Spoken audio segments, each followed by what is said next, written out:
Tout ce qu'on peut nommer dans les cieux des cieux ne vient qu'au Père des cieux des cieux. Toute domination visible et invisible. Toute puissance visible et invisible. Toute souveraineté visible et invisible. Et toute autorité visible et invisible. Je vais parler des sommeils, les différents types de sommeil. Hein?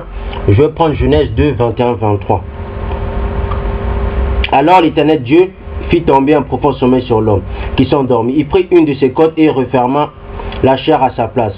L'Éternel Dieu forma une femme à partir de la côte qu'il avait prise à l'homme et il l'amena vers l'homme. L'homme dit, voici cette fois celle qui est faite de mes os, de même os et de la même chair que moi. On l'appellera femme parce qu'elle a été tirée de l'homme. Bon, dans ce sujet-là, on voit un type de sommeil. Ça c'est sommeil spirituel. Bon, je ne veux pas dire sommeil spirituel, hein. C'est plus un sommeil, bon, on peut aussi dire spirituel. C'est aussi un des sommeils spirituels. Derrière ces mots-là se cache quelque chose que je pense que Christ va vous révéler, parce que moi je ne pense pas que j'ai le droit de révéler ce sujet, mais c'est un des types de sommeil. On va voir encore un autre type de sommeil. Je vais prendre 2 rois. 2 rois.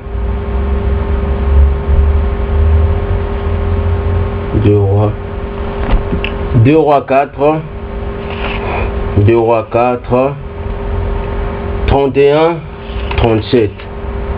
31. 37. Géasi les avait dévancés, avait mis le bâton sur le visage de l'enfant. Mais il n'y a eu ni voix ni réaction. Il repartit à la rencontre d'Élisée, lui annonça. L'enfant ne s'est pas réveillé.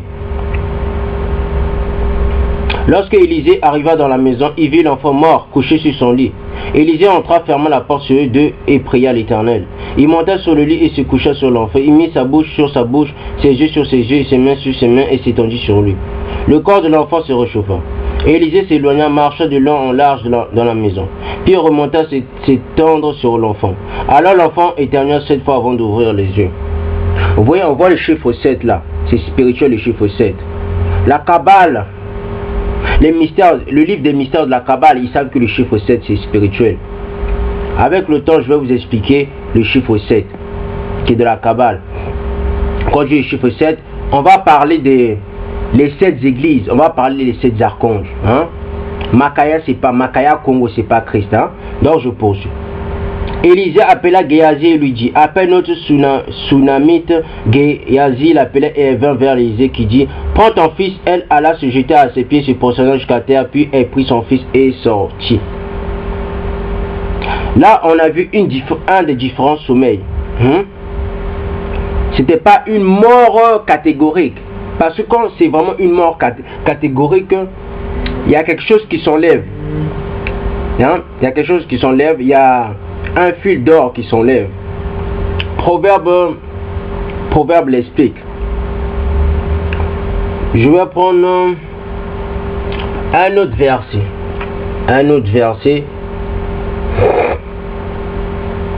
Je vais prendre Psaume 13.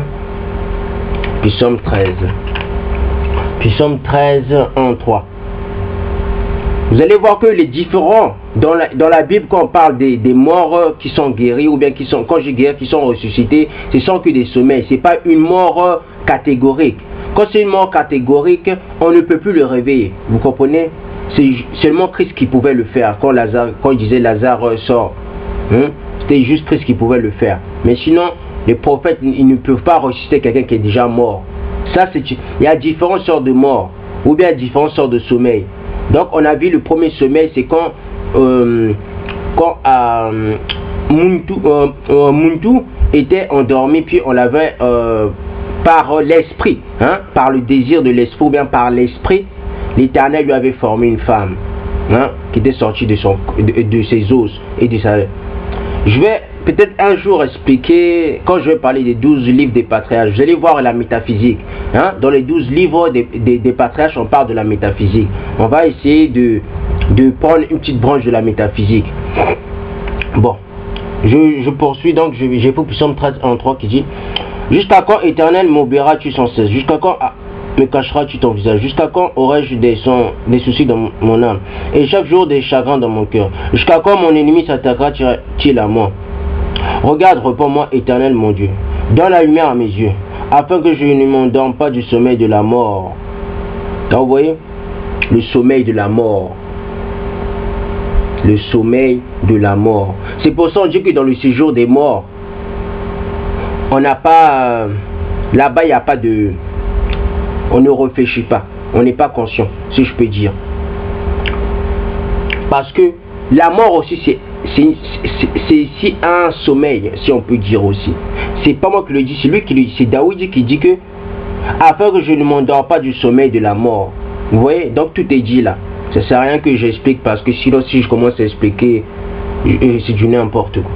Donc tout est dit là, c'est clair. Donc on voit que la mort aussi c'était un sommeil. Mais il y a différentes sortes de sommeil. Quand tu arrives au 7e degré du sommeil, là tu es vraiment au séjour de la mort, au séjour des morts. Vous comprenez? C'est pour ça, dans l'autre, avant que je prenne Psaume 13, on avait vu le chiffre 7. Hein, quand Élisée avait guéri, avait réveillé l'enfant, c'était avec le chiffre 7. Parce que c'est spirituel. C'est spirituel. Vous comprenez? Donc il y a 7 sortes de degrés de sommeil. Je poursuis. Je vais prendre Ephésiens 5. Ephésiens 5. Ephésiens 5.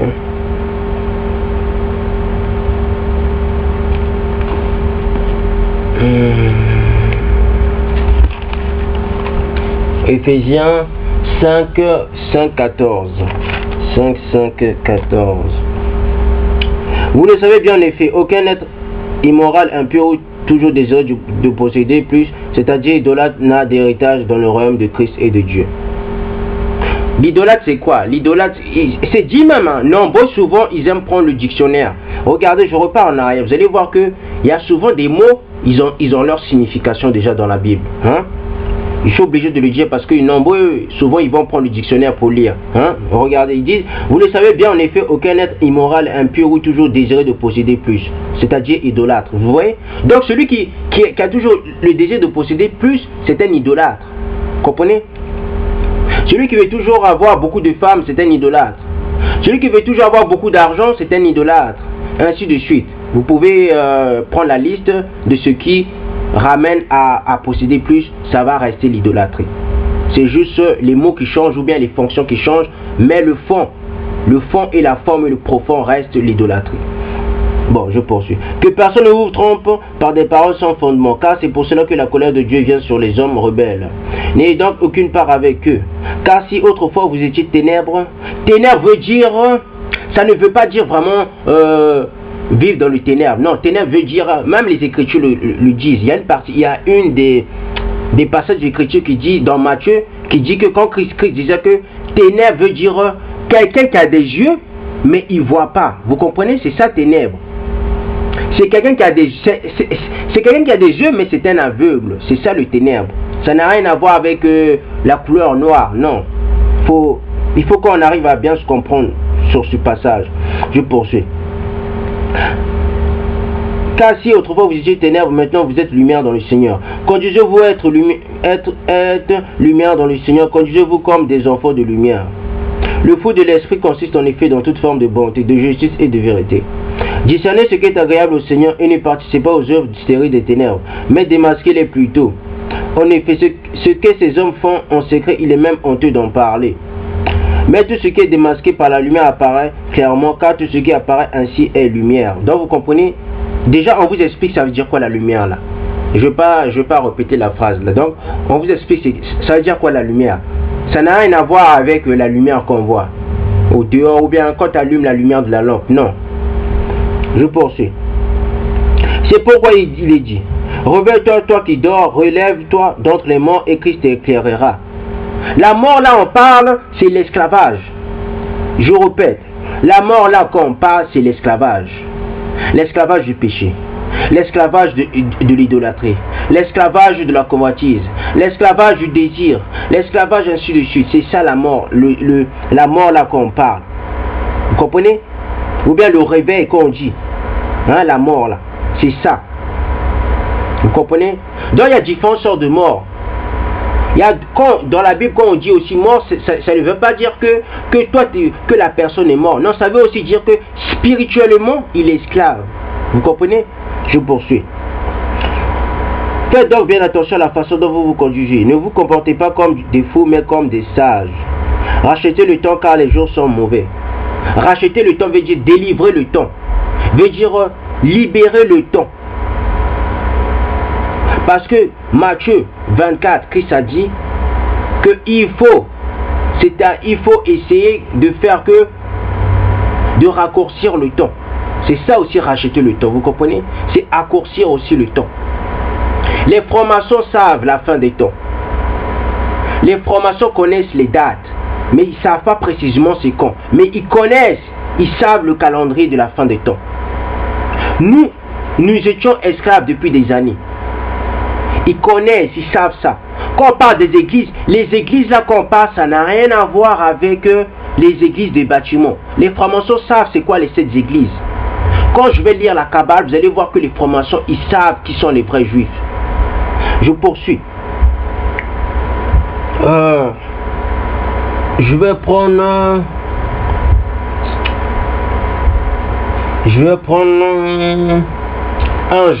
Jean 3. 1 Jean 3. Même les francs-maçons savent que les cheveux des femmes bantoues, ce sont des cheveux sacrés. Vous comprenez? Les cheveux des femmes bantoues, ce sont les plus intelligents de l'être humain. Mais ce ne sont pas les plus spirituels. Parce que leurs cheveux ont une puissance. Vous comprenez, ça a une énergie, ça dégage une énergie. Donc, femmes bantoues, arrêtez de brûler les cheveux, arrêtez de mettre des faux cheveux. Maintenant, après, si vous voulez mettre des faux cheveux, ça ne tient qu'à vous. Je ne suis pas là pour vous brider. Non, non.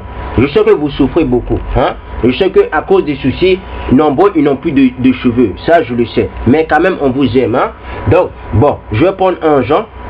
On va prendre 1 Jean. 1 Jean 3. 1 Jean 3.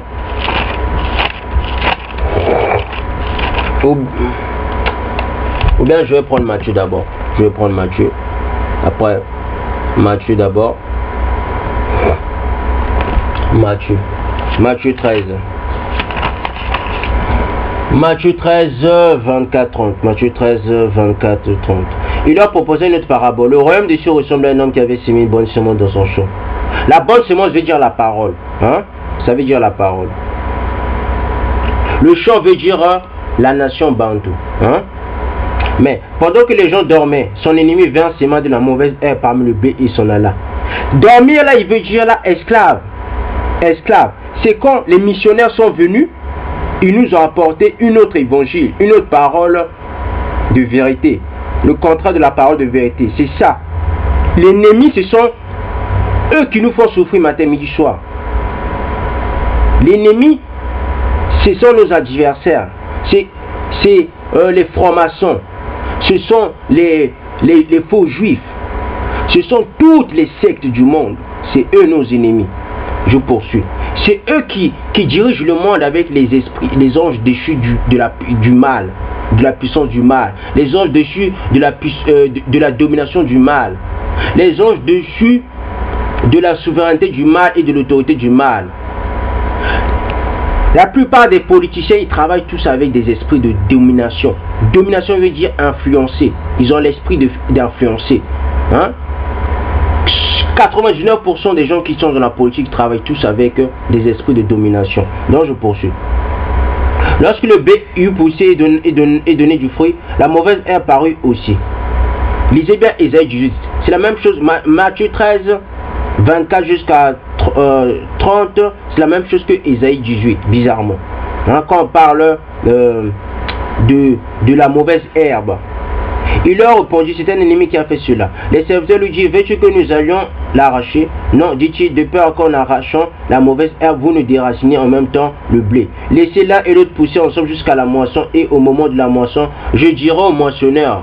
Les moissonneurs, ce sont les anges, en même temps aussi, ce sont les 144 000. Les francs-maçons savent que les 144 000, ce sont des apôtres. Vous comprenez? Je poursuis. Arrachez d'abord la mauvaise herbe et liez-la en gerbe pour la brûler. Mais amassez le blé dans mon grenier. Donc vous comprenez? Je vais prendre... Donc là on a vu le sommeil. Je vous ai dit que le sommeil là, quand on dit mais pendant que les gens dormaient. Dormir là, ça veut aussi dire esclave. Vous comprenez? Je poursuis. Parce qu'il y a différentes sortes de sommeil. Tous, on le sait tous. Je vais prendre Marc 5. Marc 5. Marc 5, 35, 43. Marc 5, 35, 43.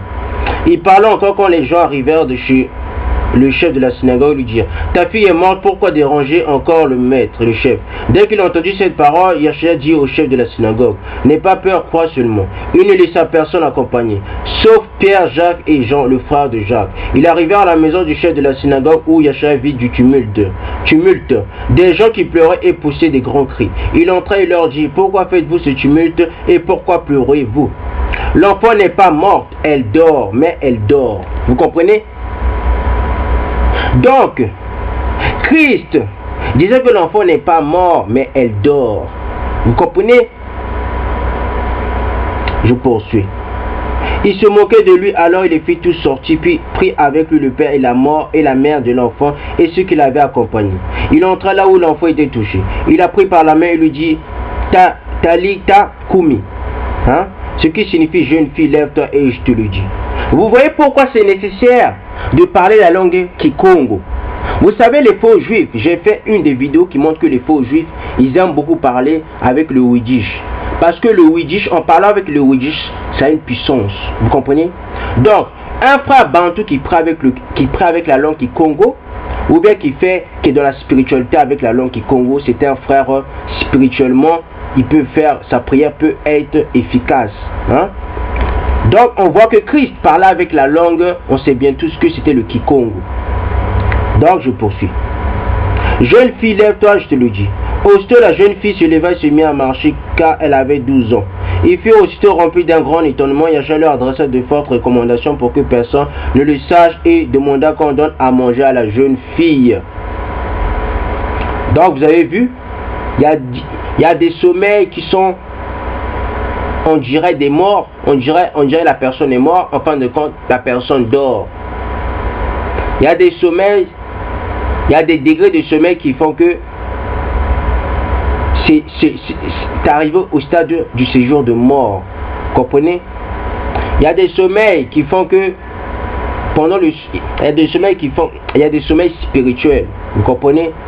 Il y a des sommeils astrales dans le monde de l'âme. Il y a différentes sortes de sommeils. Il y a des sommeils, ce sont de l'esclavage. Quand un peuple est esclave, c'est un peuple qui dort. Donc, on est en train de voir beaucoup de différents sommeils. Donc, je vais prendre un Timothée. On va prendre un Timothée. Un Timothée.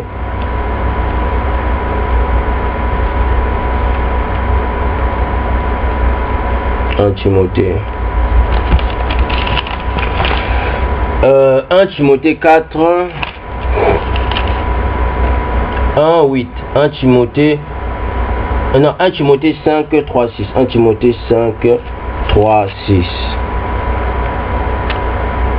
Honore les veuves qui sont vraiment veuves. Si une veuve a des enfants ou des petits-enfants, qu'ils apprennent à exercer la piété d'abord avec leur propre famille et à rendre à leurs parents ce qu'ils ont reçu d'eux. Car cela est agréable à Dieu. La vraie veuve, celle qui est restée toute seule, a mis son espérance en Dieu et persévère nuit et jour dans les supplications et les prières. Vous voyez, je ne vais pas faire le terme là, franchement je ne vais pas le faire le terme. Peut-être je vais donner les passages bibliques, j'en sais rien, je vais voir si j'ai le temps.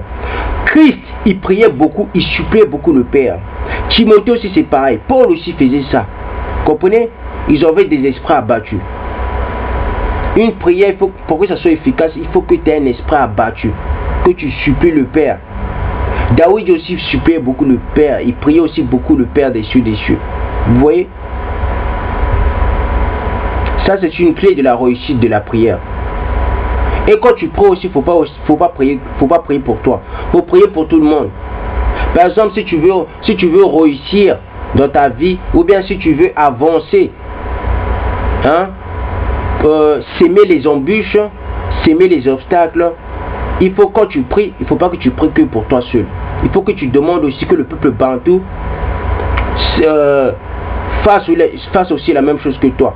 Là, ta prière est exaucée. Si vous ne me croyez pas, si j'ai le temps, franchement, si j'ai le temps, je sais que chaque chose, on a toujours le temps, mais si ça me met à cœur, je vais prendre les passages bibliques qui montrent que la prière est efficace, hein, que quand on prie beaucoup, je vais en fin de compte prendre les passages qui montrent la prière, quoi, comment les procédés, est-ce que les prières, comment les Christ faisait, comment Paul faisait, quoi, comment Paul priait, tout ça, hein. Mais je pense pas que je ferai je pense pas que je ferai un thème dessus, hein. Je poursuis. Par contre, celle qui vit dans les plaisirs est morte, bien que vivant dans l'heure ses instructions afin qu'elle soit irréprochable. Si quelqu'un ne prend pas soin des siens et en particulier des membres de sa famille proche, il a régné la foi et il est pire qu'un non-croyant.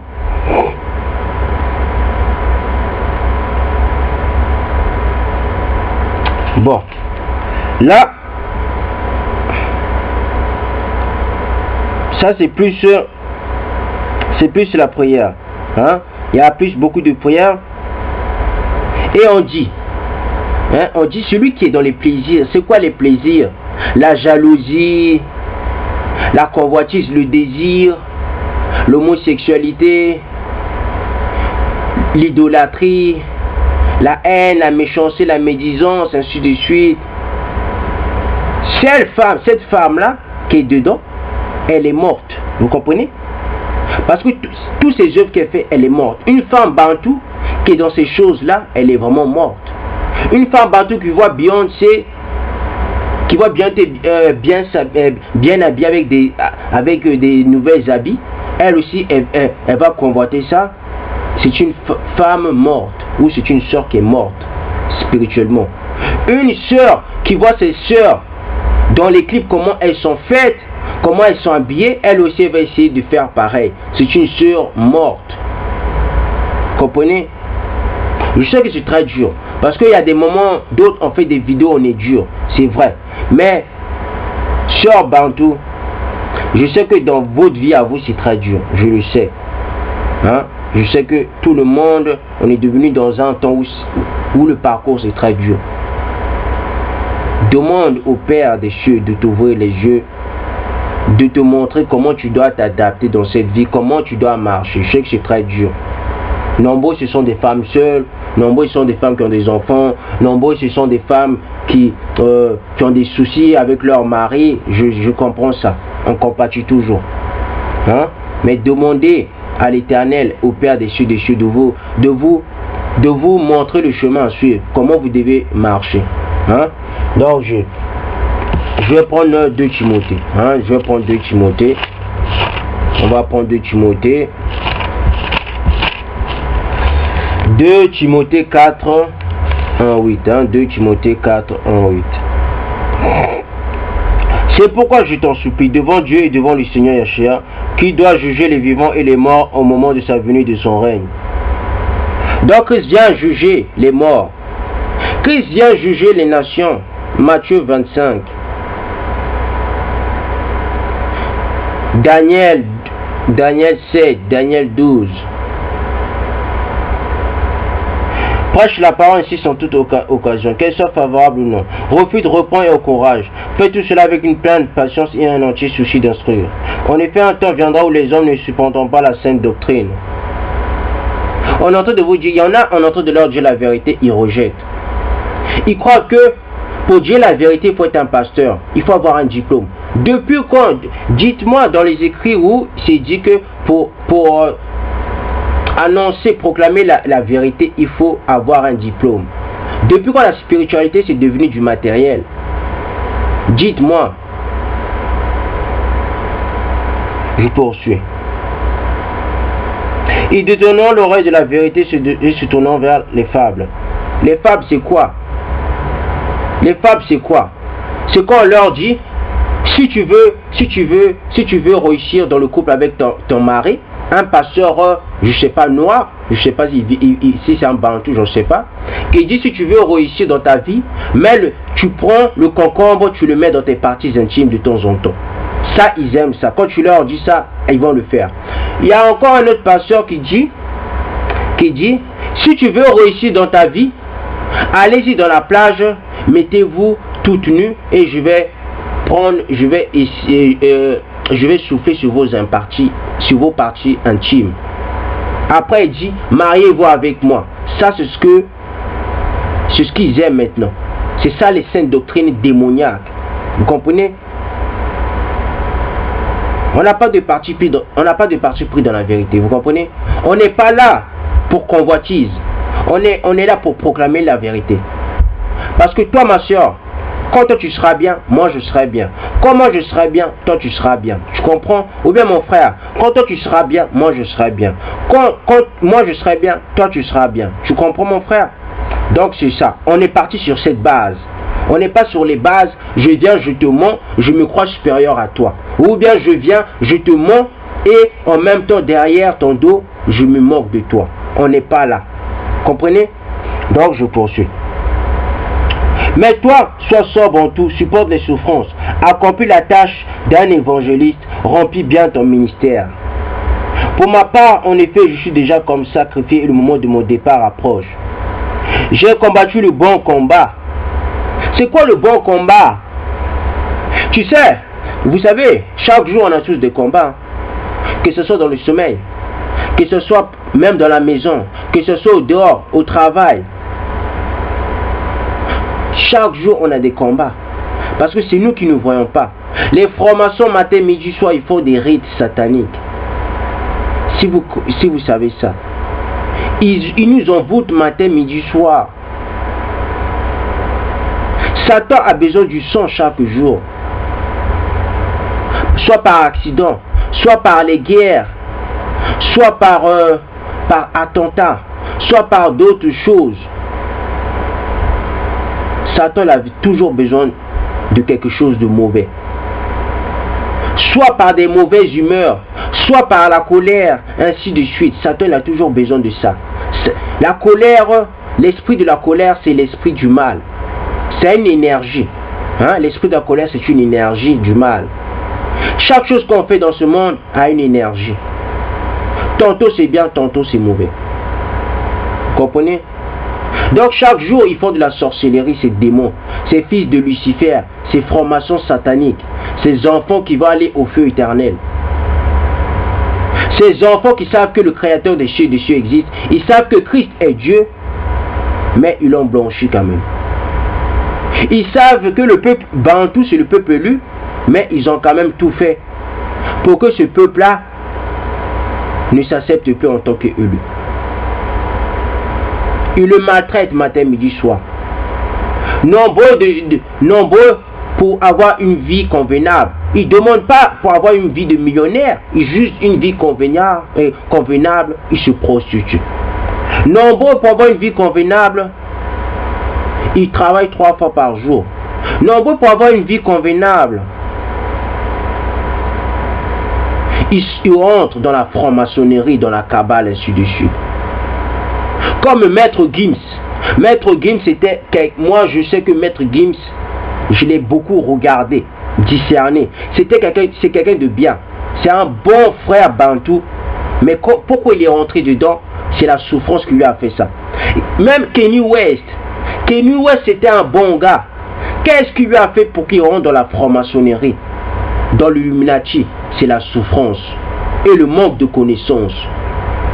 Mais Jay-Z, lui, il est démoniaque. Lui, c'est un enfant démoniaque comme d'autres présidents africains. C'est tous des démons depuis leur naissance. Kwame Nkrumah disait qu'il fallait sortir de ces choses. Comprenez? Kwame Nkrumah, il était dedans. Il sait qu'est-ce qu'il racontait. Nos anciens, ils nous ont interpellés depuis longtemps de ne pas rentrer dedans. Vous allez me dire, mais toi frère, qu'est-ce que tu fais pour nous? Pourquoi tu parles beaucoup? Déjà en parlant comme ça, je témoigne, ce sont des actes que je pose. Maintenant après, vous dites, toi tu parles beaucoup mon frère. Mon frère, tu ne comprends pas que l'ennemi, la force de l'ennemi c'est l'union. Tu ne comprends pas que les francs-maçons, pourquoi ils sont forts? Parce qu'ils ont des connaissances, parce qu'ils sont unis. Depuis quand dans le monde astral, dans le monde spirituel, un enfant de 10 ans qui va à l'école sait bien que l'union fait la force. Un enfant de 10 ans qui lit les Écritures ou bien toutes sortes d'Écritures, il sait bien que l'union fait la force.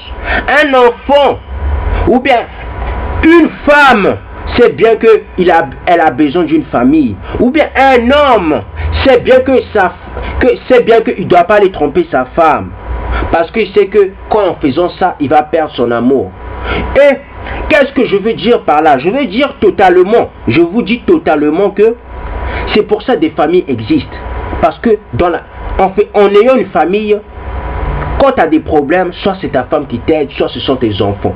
C'est pour ça que vous mettez des enfants au monde. Vous comprenez où je veux venir? Où je veux venir? Je vais vous dire que même la nature, même le contexte de la famille vous explique que l'union fait la force.